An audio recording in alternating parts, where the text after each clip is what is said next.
नमस्कार भाइयों, कैसे हैं आप सब। जो सीरीज हम लोग स्टार्ट किए हैं क्लास 12 का फिजिक्स, ये लेक्चर 15 है, यानी कि पहला टॉपिक आपका कंप्लीट हो चुका है। आप प्लेलिस्ट में जाके वॉच कर सकते हैं। वीडियो पसंद आएगा इस तो लाइक सब्सक्राइब शेयर भी कर सकते हैं। देखिए आज हम लोग बात करने वाले हैं दूसरे टॉपिक पे, यानी कि गॉस थ्योरम, इसको बोलते हैं गॉस प्रमेय। देखिए इसके बारे में बहुत डीप में बताया जाएगा आपको। कहीं भी आप पढ़े, एक बार हमारे साथ भी पढ़ के देखिए, आपको बहुत ही इंजॉय आएगा, बहुत ही मजा आएगा। आपको इस प्रकार बताया जाएगा कि सारे के सारे चीज़ आपके माइंड में हमेशा के लिए चलता रहेगा। तो बने रहिए हमारे साथ। आज गॉस प्रमेय के बारे में बात करें हम। देखिए गॉस प्रमेय का अगर बात किया जाए, इनका पूरा नाम क्या था, तो इनका नाम था Karl Frederick Gauss. Karl Frederick Gauss, और इनको मरणोपरांत से सुशोभित किया गया था, सम्मानित किया गया था, कह सकते हैं 1867 में। कब किया गया था भाई? तो 1867 में, याद रखिएगा। इनका पूरा नाम था कार्ल फ्रेडरिक गॉस, ठीक है। तो इन्होंने क्या दिया था? इन्होंने, देखिए इन्होंने एक चीज़ बताया था। इन्होंने क्या बताया था भाई? इन्होंने ये बताया था कि पहले टॉपिक में आप पढ़े होंगे, किसी डायपोल के कारण विद्युतीय अच्छी स्थिति में और निरक्षीय स्थिति में विद्युतीय विभव और विद्युतीय क्षेत्र का मान ज्ञात किया जाता था। तो उसमें बहुत सारे लमझम था कि मान लीजिए कि अगर निरक्षीय स्थिति में विद्युतीय क्षेत्र का मान ज्ञात करना चाहते थे तो उसमें क्या था, यहाँ पे प्लस क्यू था, यहाँ पे माइनस क्यू, और इसके बीच की लंबाई 2l होता है किसी डायपोल के कारण। और निरक्षीय स्थिति में क्या होता है, तो किसी इसके मध्य बिंदु से लंबवत खींचते थे और यहाँ पे क्या करते थे, यहाँ पे मिलाते थे, और इसकी दिशा प्लस से दूर होता था, माइनस की ओर होता था। फिर यहाँ से क्या करते थे, एक पट्टी बिछाते थे, फिर ऐसे करके फिर यहाँ पे एरो का निशान देके यहाँ पे, फिर यहाँ इसके टेल से हेड को मिलाते थे। ये जो रेखा होता था ये हमारे विद्युतीय क्षेत्र की दिशा होती थी। तो इतना सारा करते थे हम लोग, तब जाके हमें विद्युतीय क्षेत्र की दिशा प्राप्त होती थी। तो गॉस ने सिर्फ बताया कि भाई इतना करने की क्या ज़रूरत है, बच्चे इसमें कन्फ्यूज़ हो जाएंगे, इतना करने की कोई ज़रूरत नहीं है। इन्होंने ये क्या बताया कि भाई किसी डायपोल है, कोई डायपोल है यहाँ पे, तो ये मान लीजिए कि माइनस क्यू है और ये प्लस क्यू है, इनके बीच की लंबाई 2l है। तो मान लीजिए कि हमें इस बिंदु पे क्या करना है, विद्युतीय क्षेत्र की दिशा ज्ञात करना है।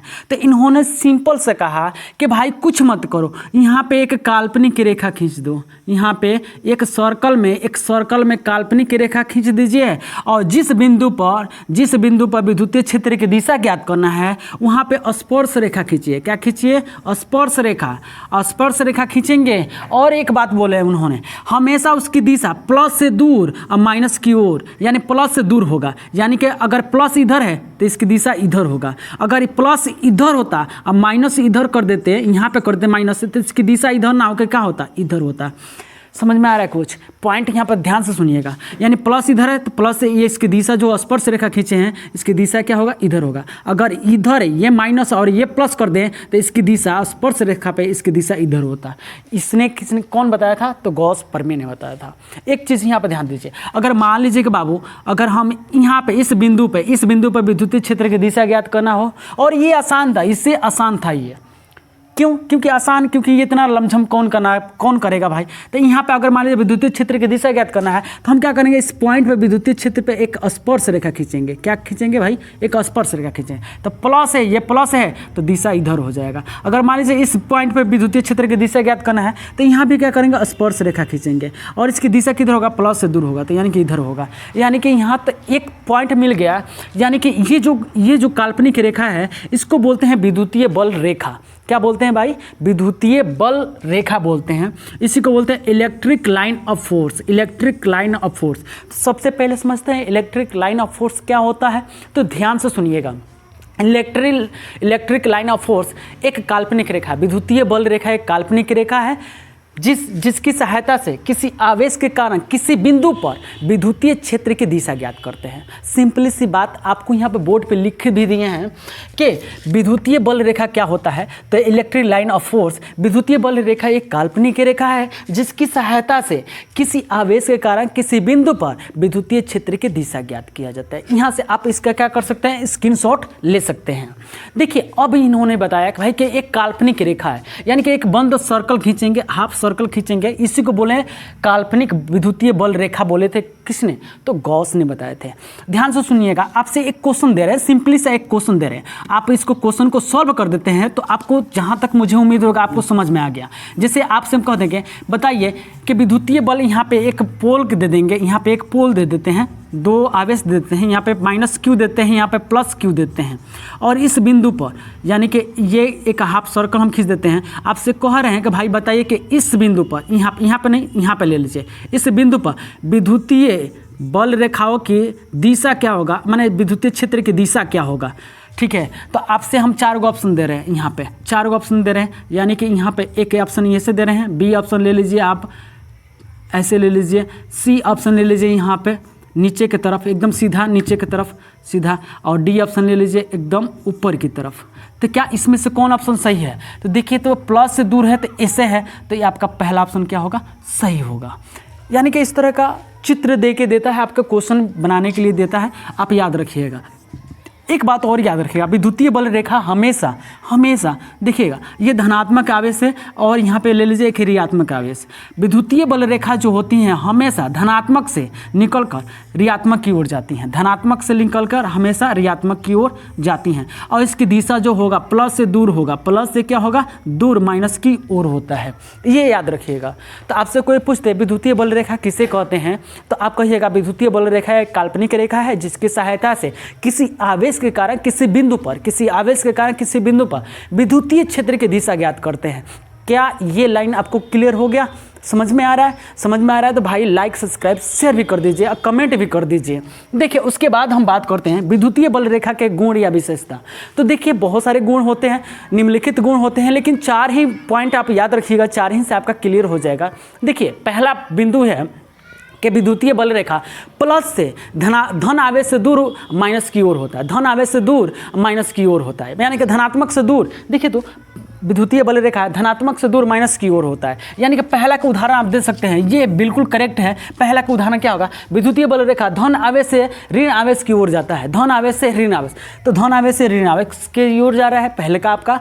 यानी आपसे कोई पूछेगा विद्युतीय बल रेखा के गुण क्या होते हैं, तो कहिएगा विद्युतीय बल रेखा धन आवेश से ऋण आवेश की ओर जाता है, यानी पहला आपका कंप्लीट हो गया। दूसरा देखिए तो विद्युतीय बल रेखा स्पर्श, विद्युतीय बल रेखा पर स्पर्श रेखा खींचने से विद्युतीय क्षेत्र की दिशा प्राप्त होती है।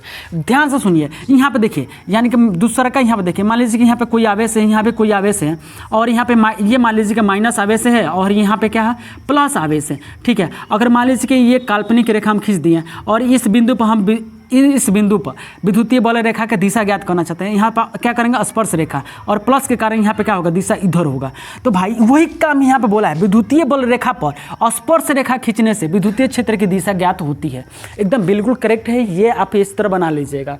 तीसरा क्या है कि विद्युतीय बल रेखा एक दूसरे को कभी नहीं काटती है, विद्युतीय बल रेखा एक दूसरे को कभी नहीं काटती है। मेरा कहने का मेरा मतलब है, तीसरा में याद रखिएगा, विद्युतीय बल रेखा मान लीजिए कोई प्लस आवेश है यहाँ पे और कोई यहाँ पे माइनस आवेश है, तो एक दूसरे को ये कभी नहीं काटती, ये हमेशा ऐसे जाएगी। लेकिन कभी कभी अगर ऐसे जाएगी तो क्या है, गलत है भाई, तो एक दूसरे को कभी नहीं काटते हैं, ये याद रखिए। देखिए यहाँ भी कटान हो गया है, एक दूसरे को कभी नहीं काटते हैं, याद रखिए, ये गलत है, यह गलत चित्र है, यह गलत चित्र है। ठीक है, आप सही से बना दीजिएगा कि एक दूसरे को कभी नहीं काटते हैं, ये माइंड में रखिएगा। उसके बाद विद्युतीय बल रेखा कभी बंद लूप का निर्माण नहीं करती है। देखिए तो विद्युतीय बल रेखा कभी बंद लूप का निर्माण नहीं करती है। ये बंद लूप क्या होता है यार, तो ध्यान से सुनिएगा, यहाँ पे प्लस है और आवेश है, यहाँ पे क्या है, माइनस आवेश है। देखिए बंद लूप का मतलब कि ये विद्युतीय बल रेखा कभी ये पूरा अंदर तक नहीं जाती है, ये सिर्फ क्या होता है, बाहर से बाहर ही ये क्या करती हैं, जाती हैं। लेकिन अगर बंद लूप ये जो अगर बंद, देखिए ये बंद कर दे रहे हैं, देखिए ये बंद कर दे रहे हैं, तो ये कभी इस प्रकार का डायग्राम इसमें नहीं बनता है। याद रखिएगा, ये बंद हो गया है, देखिए तो यहाँ पे बंद हो गया है, ये भी बंद हो गया है, ये भी बंद हो गया है, तो बंद लूप का कभी निर्माण नहीं हो। ये भी चित्र क्या है, गलत है, ये भी क्या है, गलत है। याद रखिएगा भाई, ये भी क्या है, गलत है। तो ये 4 विशेषता है विद्युतीय बल रेखा के, आप इसको याद कर लीजिएगा। पहला विशेषता क्या है, विद्युतीय बल रेखा धन से माइनस की ओर जाता है, ऋण की ओर जाता है। दूसरा, विद्युतीय बल रेखा के रेखा पर स्पर्श रेखा खींचने से विद्युतीय क्षेत्र की दिशा प्राप्त होती है। विद्युतीय बल रेखा पर स्पर्श रेखा खींचने से विद्युतीय क्षेत्र की दिशा प्राप्त होती है। तीसरा, विद्युतीय बल रेखा एक दूसरे को कभी नहीं काटती है। तीसरा, विद्युतीय बल रेखा एक दूसरे को कभी नहीं काटती है। चौथा, विद्युतीय बल रेखा कभी बंद लूप का निर्माण नहीं करती है। विद्युतीय बल रेखा कभी बंद लूप का निर्माण नहीं करती है। एक चीज और यहाँ पे आपसे क्वेश्चन पूछा जाता है, विद्युतीय बल रेखा एक दूसरे को कभी क्यों नहीं काटती हैं? ये 2 नंबर का क्वेश्चन पूछता है। विद्युतीय बल रेखा एक दूसरे को क्यों नहीं काटती हैं? तो याद रखिएगा और जहाँ पे पढ़ रहे हैं ना, कॉपी कलम लेके वहाँ पे लिख लीजिएगा। हम जानते हैं कि विद्युतीय बल रेखा पर स्पर्श रेखा खींचने से विद्युतीय क्षेत्र की दिशा प्राप्त होती है। हम जानते हैं कि विद्युतीय बल रेखा पर स्पर्श रेखा खींचने से विद्युतीय बल रेखा पर स्पर्श रेखा खींचने से विद्युतीय क्षेत्र की दिशा प्राप्त होती है। अगर विद्युतीय बल रेखा एक दूसरे को काटती है तो कटान बिंदु पर 2 दिशाएं प्राप्त होती हैं, जो कि संभव नहीं है। इसलिए विद्युतीय बल रेखा एक दूसरे को नहीं काटती हैं। एक बार और सुन लीजिए, आपसे क्वेश्चन क्या पूछेगा, विद्युतीय बल रेखा एक दूसरे को क्यों नहीं काटती हैं? ये 2 नंबर का क्वेश्चन बोर्ड एग्जाम में पूछा गया है, बिहार बोर्ड में। ठीक है, तो आप इसको वेरी वेरी इंपॉर्टेंट मान के चलिए कि विद्युतीय बल रेखा एक दूसरे को क्यों नहीं काटती हैं। तो बस माइंड में ये सोच के चलिएगा, विद्युतीय बल रेखा एक काल्पनिक रेखा है। विद्युतीय बल रेखा पर स्पर्श रेखा खींचने से से विद्युतीय क्षेत्र की दिशा प्राप्त होती है। विद्युतीय बल रेखा एक दूसरे को काटती हैं तो कटान पर, जहां पर काटती हैं उस कटान बिंदु पर 2 विद्युतीय क्षेत्र की दिशा प्राप्त होती है। 2 विद्युतीय क्षेत्र की दिशा प्राप्त होती हैं, जो कि संभव नहीं है। इसलिए विद्युतीय बल रेखा एक दूसरे को कभी नहीं काटती हैं। अब आते हैं क्वेश्चन की बारी। भाई क्वेश्चन आपसे पूछेंगे, जब तक तोड़ेंगे नहीं तब तक छोड़ेंगे, क्योंकि गॉस थ्योरम पढ़ाने से पहले हम कुछ बेसिक आपको बताए हैं। अब बेसिक पॉइंट आपको पता होगा ना, तो गॉस थ्योरम समझाने में मजा आएगा आपको। ठीक है, कुछ क्वेश्चन पूछ रहे हैं, आप क्वेश्चन का जवाब दीजिए। यानी कि आपसे हम दे रहे हैं, यहाँ पे कोई धन आवेश है, कोई यहाँ पे धन आवेश है, और कोई यहाँ पे माइनस ऋण आवेश है, कोई यहाँ पे धन आवेश है। बताइए, यहाँ से विद्युतीय बल रेखा ऐसे निकलेंगी, फिर ऐसे निकलेंगी, फिर ऐसे निकलेंगी, फिर ऐसे निकलेंगी, फिर ऐसे निकलेंगे, फिर ऐसे निकलेंगे, फिर ऐसे निकलेंगे, फिर ऐसे निकलेंगे। देखिए, अब बताइए ये डायग्राम सही है कि गलत है? तो भाई आप ध्यान से सुनिए, ये डायग्राम सही है कि गलत है? बिल्कुल गलत है, बिल्कुल गलत है, रॉन्ग है। अगर मान लीजिएगा आप, अब बताइए, अब इसकी डायग्राम सही है कि गलत है? तो अभी भी कहेंगे सर जी बिल्कुल गलत है। भाई हाँ बिल्कुल गलत है, क्योंकि इसकी दिशा नहीं पता है मुझे किधर गया। अब बताइए भाई, अब इसकी दिशा बताइए, सही है कि गलत है बाबू? तो अभी कहेंगे भाई सर जी बाघ महाराजा अभी भी गलत है। क्यों गलत है? क्योंकि देखिए, तो विद्युतीय बल रेखा एक दूसरे को कभी नहीं काटती हैं, क्योंकि यहाँ पे लिखा है विद्युतीय बल रेखा का गुण, विद्युतीय बल रेखा एक दूसरे को कभी नहीं काटती हैं, लेकिन यहाँ पे काट रही है। तो अभी भी क्या है? गलत है। अब बताइए, अब सही है कि गलत है? अब बताइए, सही है गलत है? बिल्कुल सही है। प्लस से दूर माइनस की ओर होता है, प्लस से दूर माइनस की ओर होता है। ये डायग्राम बिल्कुल सही है।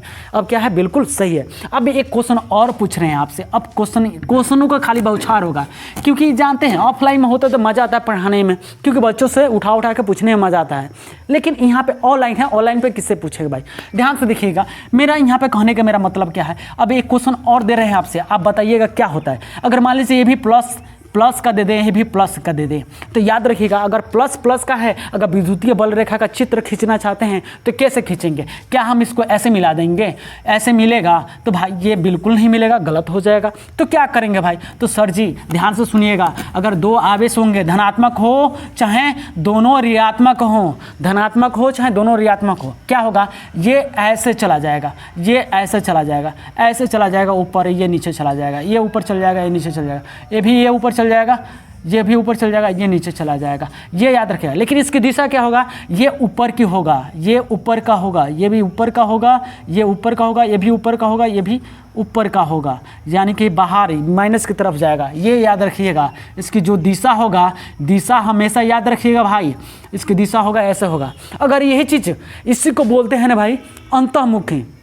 अंतर्मुखी इसको नहीं बोलते, इसको बाह्यमुखी बोलते हैं। क्या बोलते हैं? इसको बाह्यमुखी बोला जाता है। यहाँ पे कभी कोई आवेश ना देके कह देता है बाह्यमुखी बताइए। बाह्यमुखी का मतलब दिशा इसके बाहर की तरफ निकल रही है। अंतर्मुखी का मतलब क्या होता है? तो देखिए, अंतर्मुखी का मतलब होता है, ध्यान से यहाँ पे एक माइनस यहाँ पे कोई आवेश है, यहाँ भी कोई माइनस आवेश है, तो यहाँ भी सेम वो सेम क्या करें, विद्युतीय बल रेखा निकलेंगे।